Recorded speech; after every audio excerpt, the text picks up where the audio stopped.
people like me. You need people like me so you can point your fingers and say, that's the bad guy. That's the bad guy. That's the bad guy. That's the bad guy.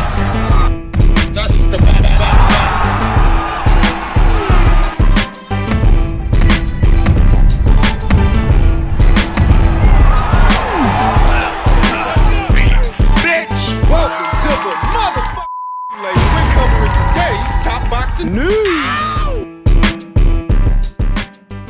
Okay, we'll start with this. Vergil Ortiz Jr. wants the titles, not the fame. How very noble of him. Vergil Ortiz Jr. wants the titles, not the fame that comes with boxing. Ortiz is rumored to have taken an appealing fight with junior middleweight Jaron Ennis. Nothing is finalized, though. Ortiz of Grand Prairie, Texas, has risen through the ranks and is the World Boxing Council's interim junior middleweight champion after winning it against Sergey Boachuk and defending it against Israel Madrimov and then Erickson Lubricant. The goal isn't to be a superstar. The goal is to fight the very best and prove to myself that I am the best, Ortiz told Boxing Scene. I don't care about being a superstar or about having 1 billion followers on Instagram. For me, it is personal. I want to have these belts on my wall, wake up every day and see them on my wall. It is the physical embodiment of all the hard work I've done my entire life, that belt. It isn't just a physical object. It is all the blood, sweat, and tears that have come out of my body, all the injuries, all the hard work and the grit over the years. He's saying that because it sounds good, and it sounds good to him right now, but just imagine if he went through that process of collecting those belts and he actually got them, but people still didn't know who he was. I don't think Vergil would like that. I don't think anybody would like that. Some people handle fame better than others, and some people want fame more than others, but for a pugilist, for a boxer, it's really not fame for the sake of fame. It's fame for the sake of ticket sales, pay-per-view buys. It's fame for the sake of your bank account, how much money you making. Who doesn't want to make more money? In Ortiz's last fight, he knocked out Lubin in the second round. He trapped Lubin, a southpaw, on the ropes and rendered him unconscious while still standing. Ortiz had heard the pre-fight talk of how Lubin could trouble him, especially given his success in USA boxing as an amateur, and that motivated him. It is not easy at all, especially with someone the caliber of Erickson Lubin, Ortiz, 27, said. I was in camp for 4 months, and I was working hard on my craft. It is really not easy. Ortiz was then asked whether the Ennis fight could be next. Alternative options include Errol Spence or the World Boxing Council belt holder, Sebastian Fundora. It is more than possible, he said. I am optimistic that it will happen. But will it happen next? Reading through Vergil Ortiz's sanctimonious claptrap about wanting the belts, but not wanting the fame. You want the money, don't you? Your manager, Rick Merrigan, that represents you, is asking for $10 million for a Boots Ennis fight. And how do you expect to make money like that without the fame? The fame is what gets you there, and I don't imagine that Vergil wants to have the biggest fights of his career in half-empty arenas. He, like every other boxer with 2 gloves and a gum shield, wants to fight in front of a lot of people if he can. I think that's every boxer's goal. Especially a blue-chip prospect, especially an unbeaten up-and-comer, an unbeaten fighter who still hasn't even entered into their prime. Reviewing through these comments from Vergil Ortiz, I just get the sense he was saying things that he thinks sound good, even if they don't make sense. Like the shit about the belts? If the belts mean that much to you, you would have put a lot more pressure on Sebastian Fundora the last 12 months or so. Need I remind you that Vergil has been at junior middle for well over a year now. I think it's closer to 2. And he's been interim champion since August of last year. And from then till now, how much pressure have you guys seen Vergil put on Sebastian to give him a shot? It shouldn't have been Erickson Lubin in his last fight. That should have been Sebastian Fundora. So that going into what could be a Boots Ennis fight, they would at least have a title to fight for. The way it is, they're just fighting just to fight. They're just fighting because people know Boots and people know Vergil and they're both unbeaten, but there's no real title on the line, just an interim title. The hope has got to be that if Boots Ennis beats Vergil Ortiz and takes his interim title from him, he'll do more with it than Vergil did the last year and a half, because that's supposed to be a segue that gets you a Fundora fight. Vergil didn't use it. Maybe Boots will. Assuming Boots wins, Zander Zayas thinks that he's going to. Ask you, this isn't about you fighting either of these two fighters, but I did find it weird on BoxRec. You're ranked number 3 on BoxRec in your weight division, but Ortiz and Ennis are ranked above you, despite them not being world champions, which I always find a little bit strange with that algorithm. But with that fight, it's really being pushed, especially in the UK as well. I think Eddie Hearn being a big part of that. How do you see that fight going down between Jaron Ennis and Boot? I feel like Jaron Ennis, excuse my French, but he's gonna put belt to ass. I feel like Jaron Ennis is gonna beat Vergil Ortiz. He has all the attributes to beat him: athletic, strong, fast, sharp, great defense, great movement. I mean, Ortiz is just strong. I mean, that's about it.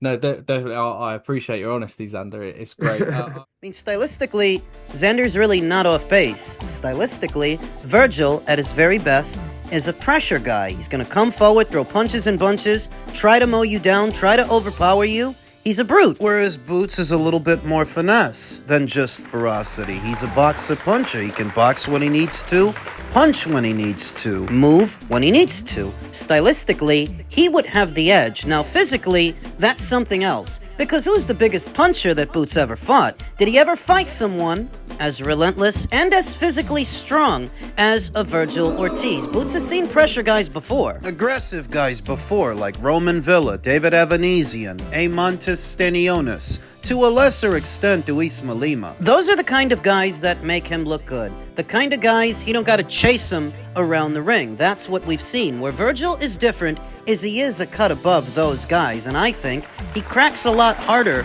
than those guys, to where you have to wonder what happens if Vergil gets in with a shot. Can Boots endure? Can he absorb it? Because he ain't really been hit by nobody. Nobody who can actually hit.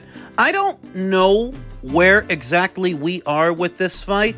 There have been rumors and rumblings that talks are moving along, moving in the right direction. Some pressure from DAZN might have something to do with that. They want that fight. Word on the street is they've been pressuring Vergil, pressuring Golden Boy to do it. And I like that. I think we need to see more of that in this new era of boxing where the broadcaster gets involved. You don't just let the boxing people have the run of the place and run amok. There needs to be some quality control and some pressure on these fighters and their managers and their teams to put on fights we actually want to see. Because we didn't need the Lubin fight. We didn't need the Lima fight either. I didn't say that we did, but Lima was his debut at 154, whereas Vergil made his 154 debut a while ago. He's been up there for close to 2 years. Getting back to the point, any broadcaster that's carrying boxing needs to do that, needs to get more involved. And I think that's where a lot of different networks went wrong. Showtime, Fox. They let the PBC have the run of the place and do whatever they want, satisfy whatever it was their fighters wanted, but the broadcaster got very little in return, very little for their money. Broadcaster goes into business with a promoter in the sport of boxing, starts kicking out money so they can do fights. It's in the hope that you bring eyes to the platform, so that if you fail to do that, heads have got to roll. There has to be some sense of accountability. I long maintain that Stefan Espinosa's real job as president of Showtime Sports was a quality control officer to ensure that when you kick out a budget to the PBC, they provide you with quality content, quality boxing matches, but he got too close to the help. You started prioritizing your relationships with the boxing people instead of who you were employed by, Showtime. Till you weren't employed by Showtime. Now look at him. The boxing people ain't gonna like it, but sometimes somebody has to crack the whip. Otherwise, they're just gonna make a mess of everything, so that if DAZN is putting a squeeze on these guys and telling them, we want this fight, Putting pressure on him. they have to. Because if there's no oversight, you end up with these guys burning through cash, millions and millions of dollars, just to keep these guys busy in fights that fans aren't interested in, that aren't bringing you views, that are not bringing you subscribers. Somebody's got to say something. There has to be oversight. So that if DAZN is now getting involved and pressuring them to make certain fights, yeah, that's what needs to happen. Quality control. Especially for what those fucks are charging. Elsewhere in the division, WBA champion Abass Baraou says old sparring will surprise Zander Zayas. I know how he moves. When Abass Baraou marches into enemy territory at the end of this month for a career biggest fight to date, a familiar face will stand across from him. Baraou's path to notching another resume-altering win will have to go through Zander Zayas. When they meet in a WBA-WBO junior middleweight unification bout at the end of this month at El Coliseo de Puerto Rico in San Juan, Puerto Rico. Fight sort of happening in the background of Turkey LL Sheik's latest Ring Magazine card because they're happening the same day, and it really doesn't help that Top Rank is still between broadcasters right now, and they don't have a platform to advertise this thing on. All they can do is periodically post about it on social media. Baraou and Zayas have sparred several times in recent years as world-level contenders, and while Baraou isn't entirely dismissing the experience they've previously shared in the ring, he doesn't put too much stock in what transpired when they wore headgear and 16-ounce gloves. I know how he moves, and I know how he fights. Baraou told the ring, the fight is going to be way different. I can use it to my advantage, but I'm just focused on the fight. Sparring experience can hold a little bit of weight. That's not what I've been focused on. Well, he's not wrong. Sparring stories, gym stories can go one way, and the fight can go another. But wanting things to go differently than they did in sparring must mean that Zander got the best of you in sparring, and you don't want that to happen in Puerto Rico. Baraou and Zayas both train out of South Florida. Baraou said that he and Zayas spent multiple training camps together, the last coming in 2024. We sparred a lot, Baraou said. We did 3 or 4 camps, maybe. A good amount of sparring. Baraou, 31, won the interim WBA title with a thrilling UD win over previously unbeaten Ioannis Tellez. The German champion capped the fight emphatically by dropping Tellez with 10 seconds remaining.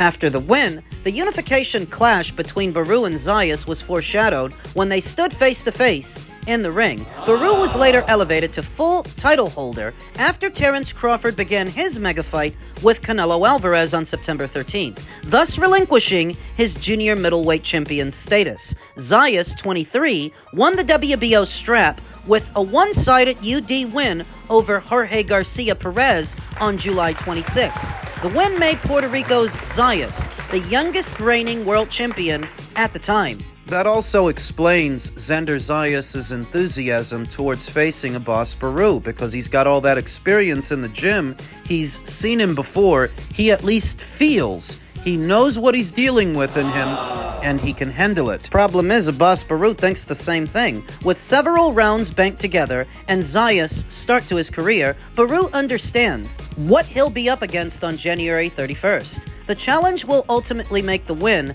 that much sweeter should Baraou become unified champion in one of boxing's best divisions. I think he's a great fighter, Baraou said. Talented, skillful, he will make a good fight with me. It will mean a lot. We'll show the world when I beat him what I'm really capable of. So this is another boxer-puncher versus pressure fighter kind of style matchup, not dissimilar from Boots and Vergil Ortiz, with a few subtle differences. That Zander Zayas, as of yet, he's not a big puncher. He can move, he can box, he can do a lot of things well, but he ain't heavy-handed. The common theme among boxer-punchers is power. You will notice that a good number of boxer-punchers are heavy-handed. They have power, in tandem with the forward momentum of the pressure fighter that amplifies the damage they can inflict, because this guy's literally walking into the punches. That's why Boots looks so good against aggressive, come-forward fighters. He already hits hard, and it doesn't help them that they're walking into the punches, where Zander is different. Zander has a lot of the ingredients of a boxer puncher. He has all the makings of a boxer puncher, save the power. He doesn't have the power. So when he's landing on these guys, he's not discouraging them. They keep coming forward. They ain't hurt. Making the job more physically taxing because you have to shake and bake these guys for all 36 minutes in a fight. Likely to go the distance, you have to work every minute of it. And that's draining. And that's not counting what punches get in from the other guy that might take something out of you, that might hurt you.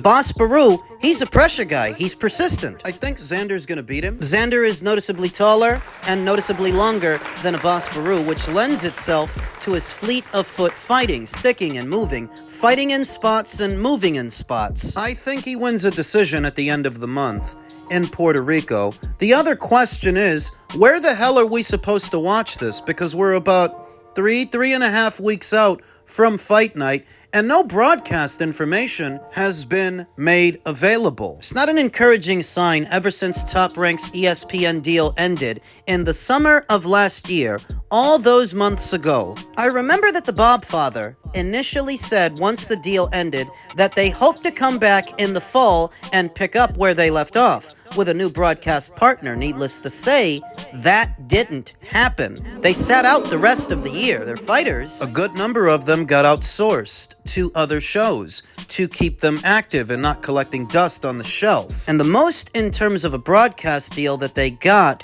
was a fast channel on Tubi. Is that where they're gonna show this fight? Fast channels on Tubi, Roku TV, and Pluto, which is hardly a substitute for the big budget they were getting on ESPN. That's what they have to replace. Seen the Fast channel, they show a lot of classic fights like Tommy Hearns versus Marvin Hagler, Miguel Cotto versus Yuri Foreman. And when they're not doing that, they show the occasional live card, like Michaela Mayer versus Mary Spencer, north of the border in Canada, Rafael Espinoza versus Arnold Kagai, south of the border in Mexico. This is not an adequate substitute, though, for what they lost in ESPN. And being here in January, 3 weeks out from fight night, with still no new news. Going head-to-head with Lopez versus Stevenson happening that same night. When it rains, it pours. We know that Top Rank is a lot more invested in some fighters than others. Some fighters are flagship fighters. Zander Zayas is a flagship fighter. That's their stake in the future of boxing, a fighter that they are still grooming, still developing. Whatever happens with his fight, and whatever happens with him, will tell us a lot about what's happening with them. It's been radio silence. You know, sometimes that's a good thing. Like when two teams that have been bickering suddenly go quiet, it means they're negotiating behind closed doors. Silence doesn't always have to be a bad thing, but with the clock ticking and the fight date just 3 weeks away, This silence is unsettling, unnerving. What is the future of Top Rank in this sport? Do they still have a future? After all these years and all these decades, are we watching the empire crumble? empires fall all the time, historically. So is this the end? I hope not, but I'm not the one to tell you. I don't have that answer. Only they know.